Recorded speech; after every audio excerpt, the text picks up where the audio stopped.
Good morning from Vietnam, Mike. I know it's very early in your area. It's about midnight, right? Almost 1 o'clock in your area, Yeah, and I'm sorry to keep you up late, it's for this not a conversation. problem. I tend to be someone who's quite nocturnal in my thinking and my work, so this is not an inconvenience for me. So don't worry about that.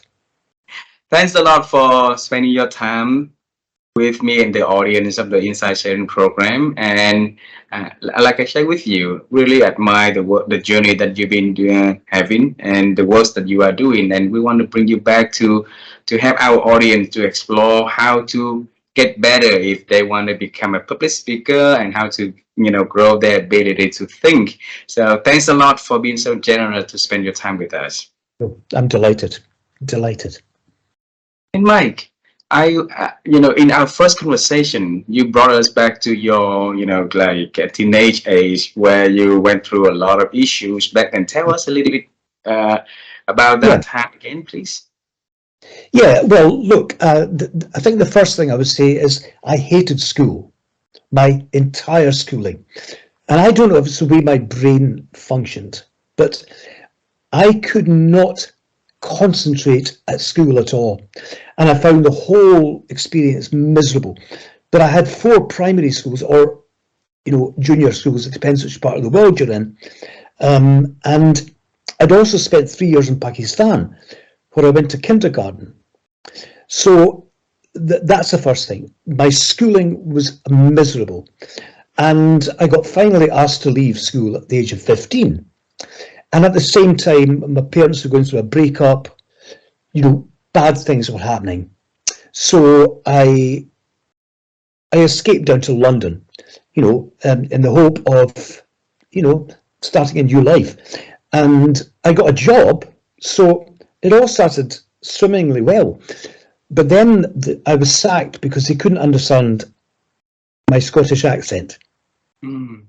So to cut a long story short, I I was sleeping out for a year, and that was dangerous. It was uncomfortable, but also I discovered that I had resourcefulness and I could communicate because there are only two ways of surviving in the streets.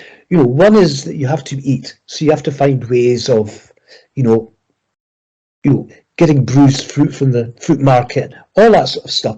But the other thing is you have a responsibility towards other people. I mean, I met some extraordinary people when I was living out in the streets, and one of them was a girl of 16 who had been told by her parents after she failed two exams that if she didn't apologise to the whole family for letting the family name down, they wouldn't feed her. So she escaped into the streets.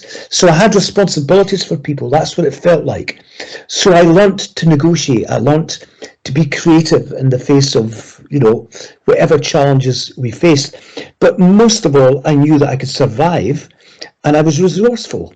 And so that was that stage. And then I met, a couple of Irishmen, and we went to Dublin, and I borrowed a guitar and I busked at the top of Grafton Street in Dublin. And, well, it was exhilarating because I think that was when I learned that I was a performer. Mm. But there's something else about Dublin, and I used to spend a lot of time in the Dublin bars, which are pretty unique. We've got some of it in Scotland, but particularly in Dublin, you mixed with older people as well as younger people. There wasn't this differentiation you get now. You didn't Mm. have young people's bars and older people's bars. They were all mixed. And I used to listen to the stories that were told. And I started reading when I was in Ireland as well, because someone had told me that I reminded them of Stephen Dedalus in the James Joyce book, Portrait of the Artist as a Young Man.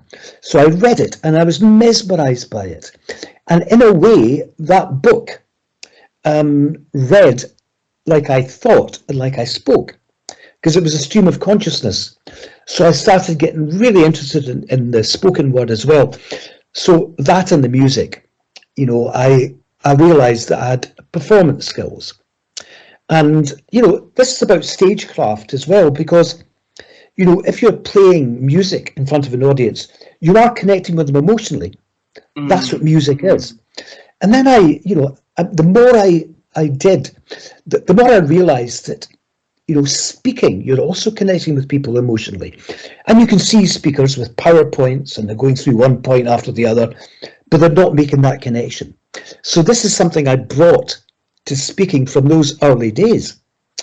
But I had, many jobs. I worked in building, I worked in steel, I worked in hospitals, I worked in wine, biscuits. I mean, I could go on. So I had many jobs. And there is something about working, no matter where you're working. You're learning things. I mean, I learned, how to plaster a wall. I learned how to lay bricks. I learned how to distinguish between a good French wine and a not so good French wine. And I learned some caring in the hospital. I by the end of it, this period, I was pretty rounded, had a lot of experience, much more experience than people of my age would normally have had. So the difficulty then was, getting accepted into the world of responsibility, because my CV showed someone who was grossly irresponsible, who went from one job to another, from one city to another. So I got into college and I did pass my qualifications quite easily. So I realised then that I wasn't stupid at school.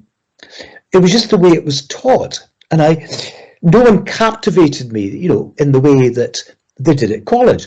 So, that was good. And I got into community work where I learnt to engage people.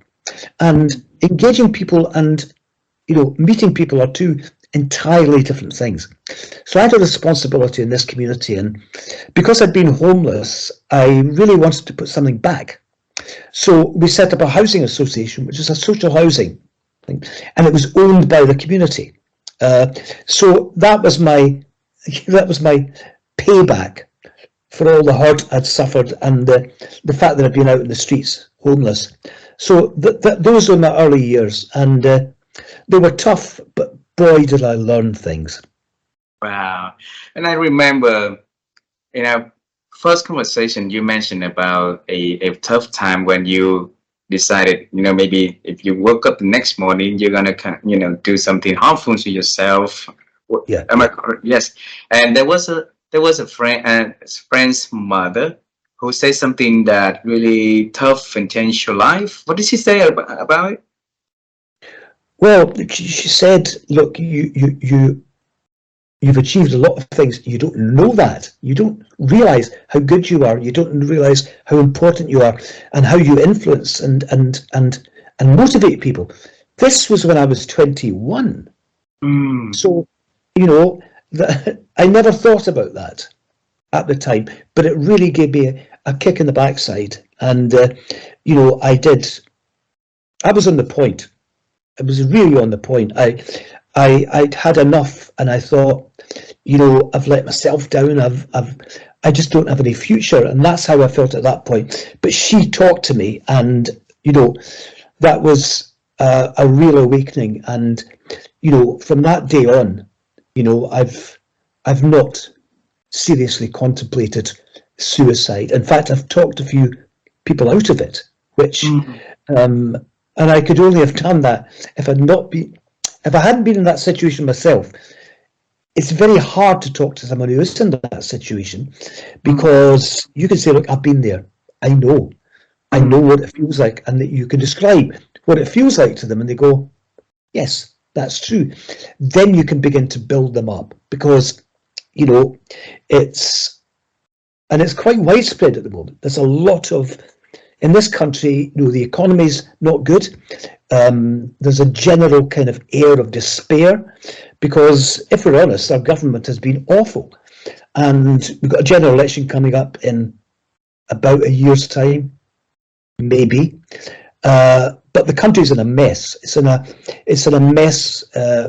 We've had COVID, and we've got the Ukraine war. Before that, we had the Brexit thing, leaving the European Union, and the state of mind of people is not good. So we've seen a rise in suicides, particularly men between 45 and 60, and young people as well.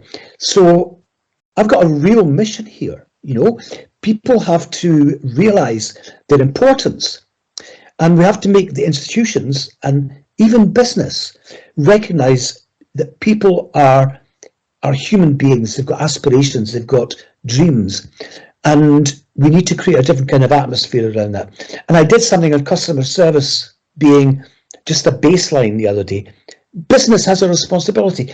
Business at its best can be a catalyst for lifting people. It can be a catalyst for giving people self-respect, for making them feel valued, for making them feel part of a community. And we need to look at that much more closely, because there has been a lot of despair. And when you're in the sort of 45 to 60 age group as a man, and you've lost your job, and it's a very difficult age to find work. And I think I understand why so many men in that age group get quite despairing about life and feel that their usefulness is gone. So it's a serious issue, and having had someone pull me out of it makes me able to pull other people out of it, because I've been there, I've seen it. I was a waster, in everyone else's eyes, but I wasn't, and that's the point. Mike, allow me to bring you back into that moment when it spoke to you. What happened in your brain back then? Do you still remember it? Yes, I do. I mean, I was absolutely certain I was going to do it. And I met someone, and she brought me back to her house, and I knew her from before, and there was her mother, and the conversation really was her mother meeting me for the first time. Yeah. And I remember her saying to Jennifer, "What an incredible man you know." And I thought, what, me? Because I was just talking. I was talking not in positive terms, but she picked up something, and she started telling me what she saw in me. And no one had ever really, penetrated my mind in that way before, because it was a real kind of unforced, it wasn't scripted, it was spontaneous. And she started telling me things that she saw in me. The sparkle in my eye, even though I was at the very end of what I saw as possibility. And her daughter chipped in as well. And they made me feel, 10 foot tall after about 3 hours. And that was extraordinary. So it's like no one had ever said those things to me before. And suddenly I felt, I could have a purpose in life, because she said, you're a very persuasive speaker, and you've got a sense of humour. This is the daughter told her, right? So that was a huge turnaround, and in a sense, it's feeling that you have value and that you might have a purpose in life. And we didn't discuss what that purpose was, but the experiences I'd been through, she said, you can help so many people. And I'd never thought of myself like that before. So that was huge. Yeah. And, if you feel you can do something in life, you can have a real purpose, and you've got the skills to deliver it, then you see yourself in a different way. Yeah. It was quite dramatic. Mike, there's so many angels happen in people's life, right? There's so many angels in this world, and she's one of them. She's your friends, two of them that ignite the passions and help to uplift you in the darkest moments of your life, and and that helped you to change, but also creating a new path for you to help people to change in also through your works as a speaker. And because you've been there, so you know how hell is, and then you change, so you know how the process would be also to help Yeah. people to do. So it's become a great combination of the reality experience and the whole thing. So tell us, you know, how how the evolve of you to move on to professional speaker to be, you know, like on stage Yeah. and the whole journey like that. Yes. Yeah, well, I was a community worker in Edinburgh, and there was a guy who I met from London. He was very posh. He was very not the kind of person I would normally get on with, but we got on like a house on fire, and he invited me to speak. And I said, me? You know, he said, yes, it's at the Institute of Cultural Arts in London, in the Pall Mall. And I said, do you want me to speak? And he said, yes, I think you'd be brilliant. And he wanted me to talk about what I was doing in this area of Edinburgh, you know, how we were engaging people, and also to talk about those communities where there is poverty, how much talent and how much resourcefulness and how much humour exists there. So I went down, and they were all business people and public servants, and it was this very grand room. And I started speaking, and I thought, well, I'm not going to pretend not to be Scottish. I'm not going to be pretend to be like them. I'm just going to speak as I normally speak. And I went down really well, and I think it was a real breath of fresh air for them. And I'm not blowing myself up here, but I think to hear someone just talking authentically about their experience. When I said, you know, I think it was something like 8 years ago, I was sleeping out in the streets just around the corner.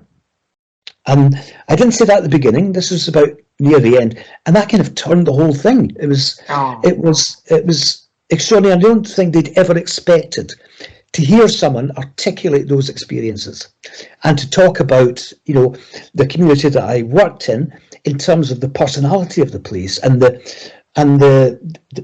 talents and the way that people looked out for each other and the leadership that I saw. So it was a big moment for me. And so occasionally after that, I spoke, and then I moved to Glasgow and was one of the founder members of this organisation. We were there for 10 years, and I got asked to go and speak more and more. And then I started teaching people who had come to the organisation to be long-term unemployed, and I used to teach them how to speak in public. And there's some great successes. You know, some people are only a step away from being a brilliant public speaker. And they're often the people who are not educated. I don't mean uneducated, but they don't have all these kind of protocols and habits and think that essay, you know, the way they present must be backed up by evidence, and they taught from their experience, and it was really, really quite fulfilling for me to see how many of them just had a natural talent. And then I've set up in business in Edinburgh, a creative agency, and I found that, you know, part of the offer that we could make as an agency was to work with our client staff, you know, because you can do branding, you can do all of that sort of stuff, but if it isn't bought into by people, then it doesn't go anywhere. No one owns it. So I would then start going out and talking to the staff, doing workshops, doing, you know, big creative sessions, and people said, you're really inspirational. And I said, well, I'm not here to be inspirational. I'm just here to, you know, try and get you behind this brand and get you to think creatively about how you can, what part you can play in, you know, making this company even better than it is just now. So then it started, and then the company, you know, in the banking crisis, you know, I lost it. I lost hundreds of thousands of pounds, and I started speaking all the Wow. time. So I you know, you have ups and you have downs because the summer months are very difficult.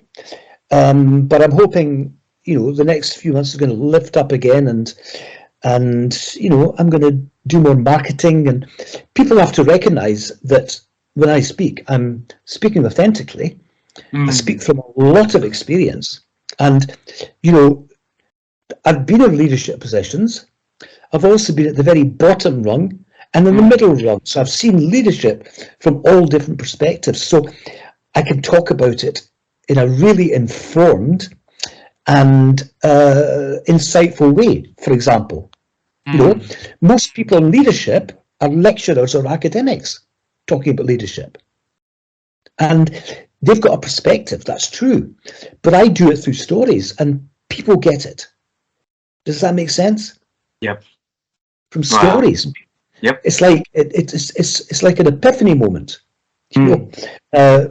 when you talk about your own experience. And I talk about one where one boss said to me, you know, he gave me responsibility. He says, "I trust you."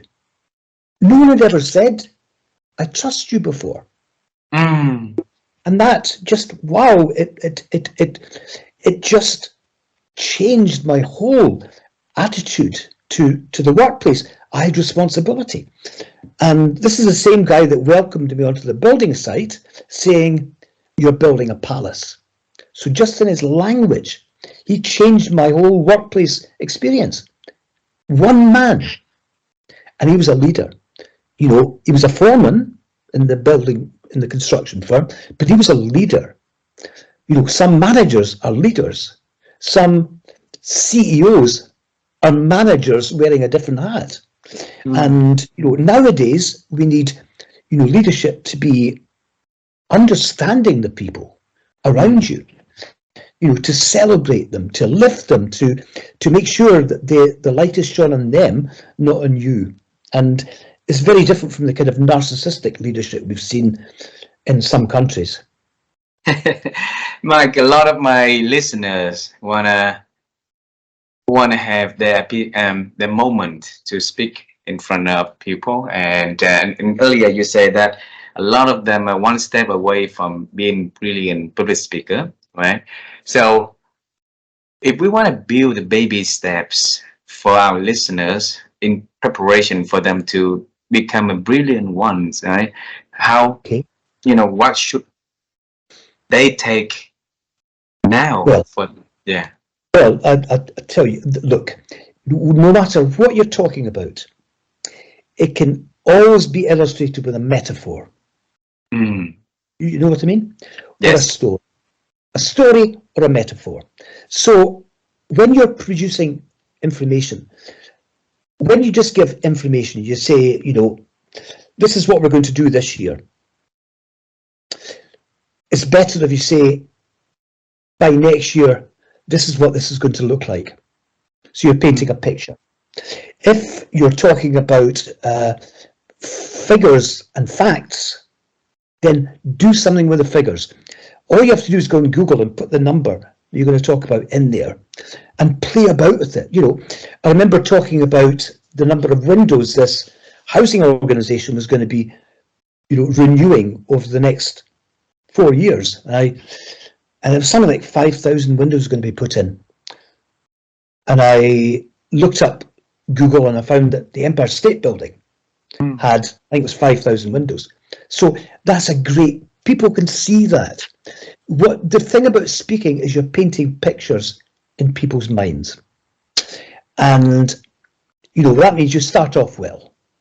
You don't have to be a brilliant speaker to say something like, you know, do you believe that we in this company could do better? Mm. It's like a rhetorical question. Or you could say, imagine if, you know, we all came to work with a spring in our step, how different we would feel. And if we come to work with a spring in our step, how different our colleagues would feel and how different our customers would feel. So you're painting pictures. And we sometimes overcomplicate it because we try and get too much information in. Does that make sense? Yeah. I mean, some figures really stand out. Like, 64, the 64 richest people on the planet, they're all in America, by the way, apart from one in France, own more than the entire bottom half of the global population. Now, you could illustrate that. You could show a tiny little speck. I mean, that is a grim figure. It's, if you want to get people to get, annoyed about the gap and the way that the markets are working just now, which is, it's creating a funnel for ever fewer very wealthy people. And the digital market has accelerated that, because they say now that with artificial intelligence, 3 people could create a £1 billion company without hiring any outside help. That's extraordinary, isn't it? It is. So it's really about deciding what you want people to feel. That's the first thing. And the second is what you want them to do afterwards. So that's your call to action in a way. And because I never wanted to be like one of those teachers, they talked at you, and unless you were really excited about the subject, it just went over my head. So that's the thing. You've got to think about how you engage people. And at the end of it, you want them to do something different. I mean, it could be just to get your staff on side if you're a leader. And there are techniques to do that. And obviously, you're making them feel valued, you're making them feel important, and make all my audiences feel important. Because if I'm standing here talking to you, I'm privileged. That's really important. Never talk down to people. So the call to action really is, what are we going to do now? It could be as a company, but if you're talking as a company, you're talking to each individual person. You're not saying you lot, you know what I mean? You're saying each and every one of you has got so much more I know. And I know what's been holding many of us back, which is this and this and this. These are things we're going to resolve, and I will play my part by making sure I listen to you on a daily basis. I want to wonder about you, and I want to find out what you're thinking. And I will listen to you. I can't always deliver, because I can't, we don't have endless resources. But, by the end of this year, I want all of us to be smiling at the end of a day's work. And if you don't feel like you're smiling, talk to someone about it, or talk to me about it. Does that make sense? So the call to action was go now, and let's see what we can do in the next year. And, it's a different thing from, I want you all to go back to your desks and work harder. That's not going to work. Yep. Your call to action is something that you've also got to be involved with if you're a leader. If you're just talking to someone else's company, you're saying you've got a remarkable track record. How far can you go if that's what you've done, just so far? So you talk about your own experiences, and you say, I would never have been involved in anything like this in my first 26 jobs. Do you know what I mean? Just being invited to something like this says something about your company, that they've invited me in to stir things up. You know what I mean? Yep. So it depends on the audience. But I'll tell you this one thing. And I was talking to very young people. This is quite a few years ago. And, I remember my own young days and how people used to say, these are the best days of your life. A terrible thing to say to someone who's young and anxious. But anyway, I was talking to this group of young people, and they'd had difficulty, these young people. And I was saying, I know what it's like. You've been made to feel worthless because people tell you what you're not good at. They're always telling you what you can't do, what you're not good at, and you can see them going, yes. And anyway, I kept going on this point. And I said, the one thing I know is that you are 10 times better than you think you are. Actually, you're probably 100 times better than you think you are, because that's where I was. And I remember being bullied. I remember, feeling terrible about myself. I thought I was ugly. I was getting spots. I thought my ears are too big. And you could see them all going, yes, yes. And then I got them to go and do something. Go and do something in your community. Go and do something, around where you live. Go and do something, just one little act that you think will change something. And then I got this note at the end. It was from a 15-year-old girl, and she said, "You've just changed my life." Wow. Now, for a 15-year-old to write that, and that's what I'm talking about. You see, I'm not saying you and me, I'm saying we. I'm just happen to be a few years on from where you are, so I know what you're going through. I might not know everything, but I know that life is terrible. It can be terrible, and that being young is really difficult. We keep forgetting that when we were teenagers, none of us had an easy time, and yet we complain about teenagers being grumpy and not being attentive and all these things, but we were all like that. Yeah. And so it's about empathy. Leadership is about empathy. Speaking is about empathy, because you have to look at yourself through the eyes of the audience. And people want to hear stories. They love stories. They'll remember stories. Yeah. People want to hear about themselves, not me. I talk about me, but only in the context of how, this is you and your life. Does that make sense? So that it's not makes a lot of sense. Yeah. And the call to action really is, what do you want me to do if I'm in the audience? It could be to a corporate, or in the case of these young people, it was going to do one little thing that you think will make your household, your community, your friends, your group better. Yeah. That was it. And I said, you will feel better immediately. Yeah. You will feel better.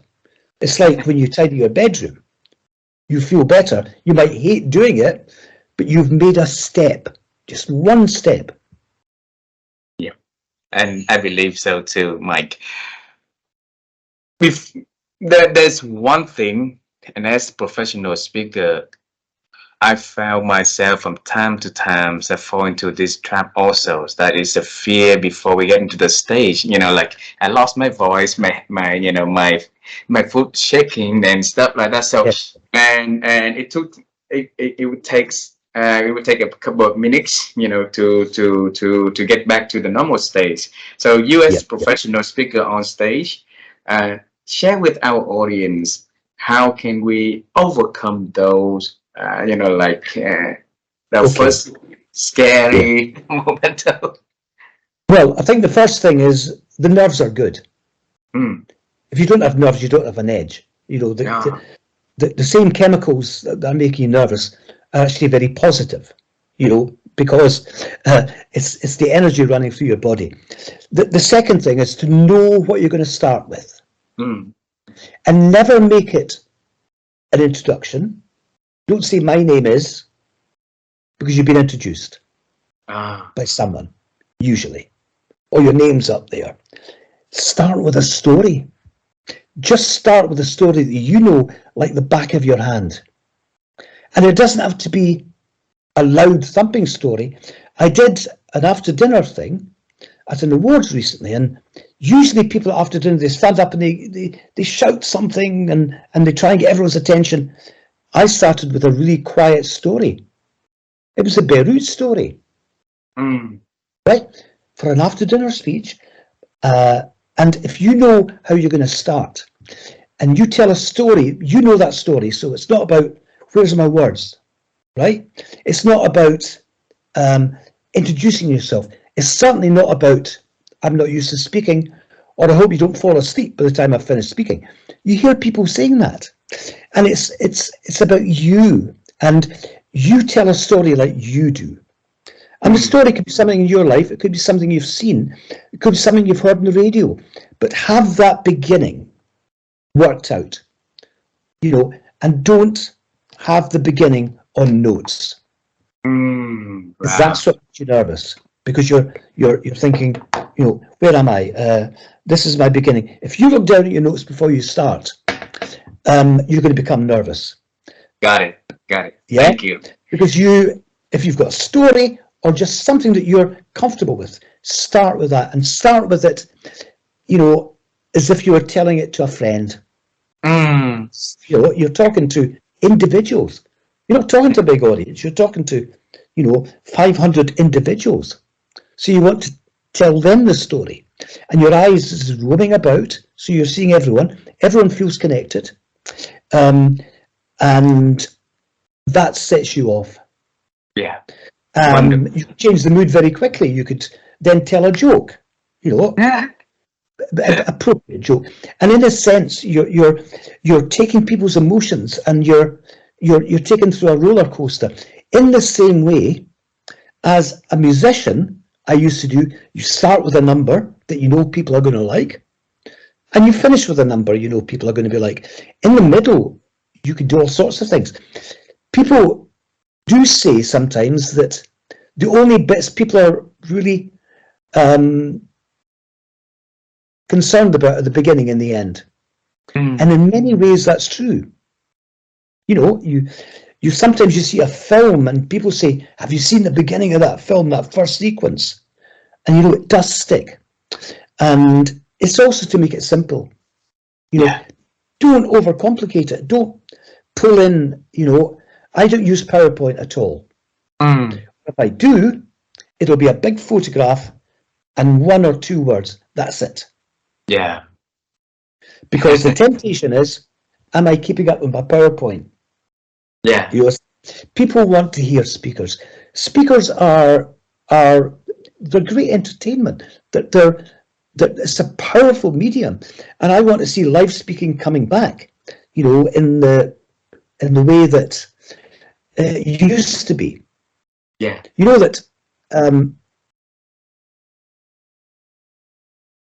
That Gladstone, who was a great British politician, he spoke in Edinburgh in the late 19th century, and there were 4,500. No, there were thousands of people there, all standing. He spoke for 4.5 hours.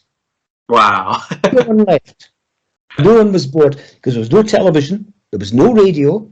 This was the entertainment, and you think about it. It's people listen to records, and then they go and hear a band live. It's a different dynamic.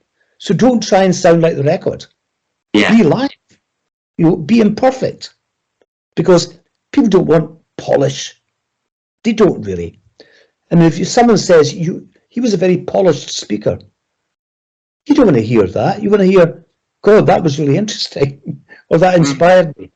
Not he was polished.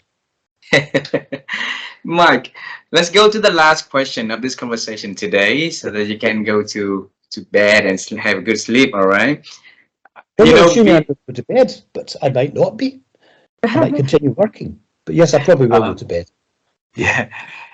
My wife and I, we are on the passion to help people to improve their ability to think, because we believe that every good and positive change happens from a good and positive kind of thinking, right?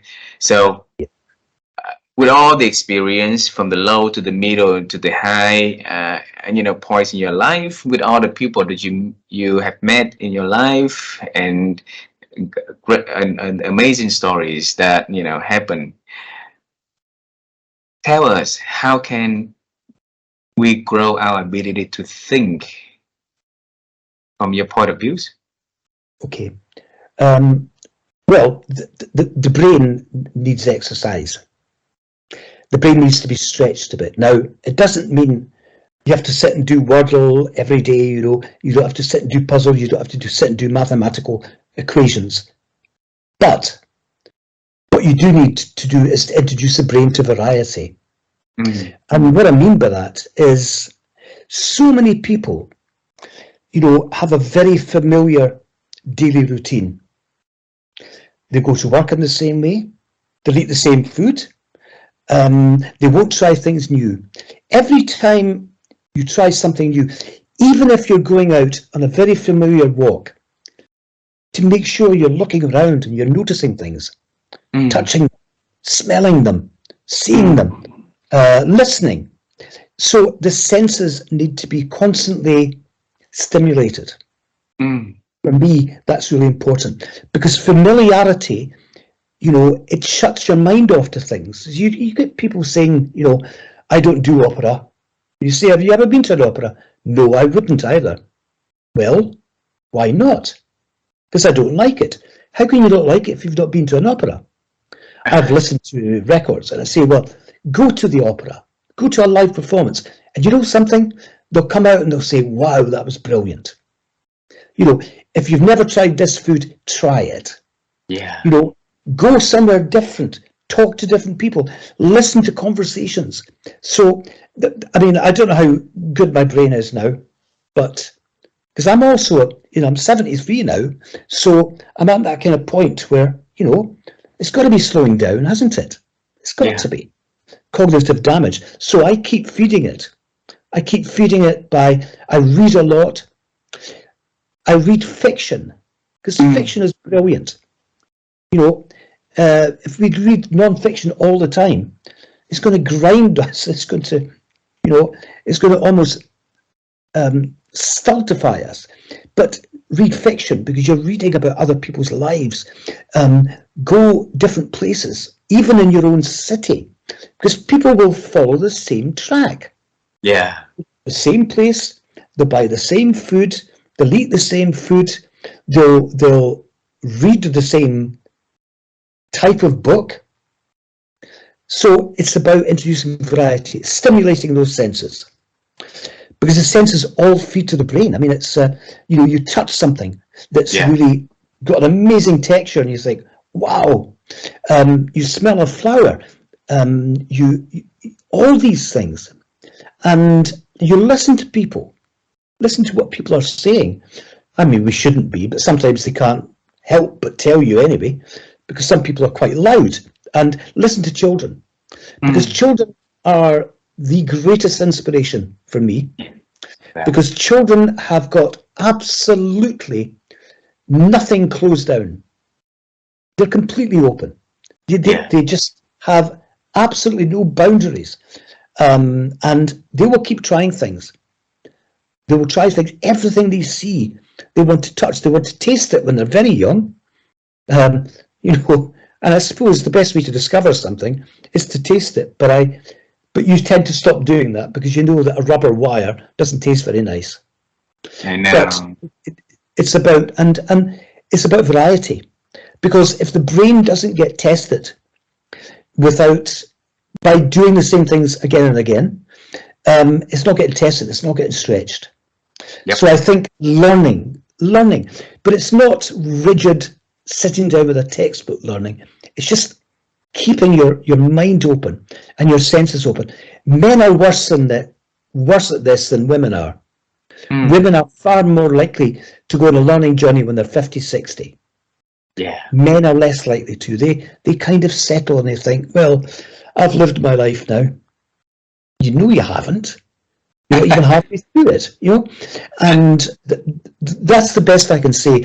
I do word puzzles sometimes. I play games sometimes, but I read, I listen to people, and I keep adding new experiences to my life, because every time you do that, your brain has been re-fired. There's a little electric pulse thing. That's how I keep my brain alive. I'm not sure my brain is that great, but it works still. And as long as you keep doing that, it will continue to get better, right? So Mike, it's such a lovely opportunity to seeing you again, and thanks so much for being so kind to share your stories and spend time with me. And we even say hi to you from another country, because he's travel at the moment. And I hope one day we'll be seeing you in your country, or you come into Southeast Asia, and we'll be having a chance to have a beers together. Okay. I'd love to speak. My friend, have a wonderful let's say morning for Yes, absolutely. that. Yeah. And enjoy the And you have weekend a nice ahead. day. Yeah, Yeah. thank you very much, Mike. Bye It's bye. been a pleasure, Noy. Absolute pleasure. Bye bye. Always. Bye.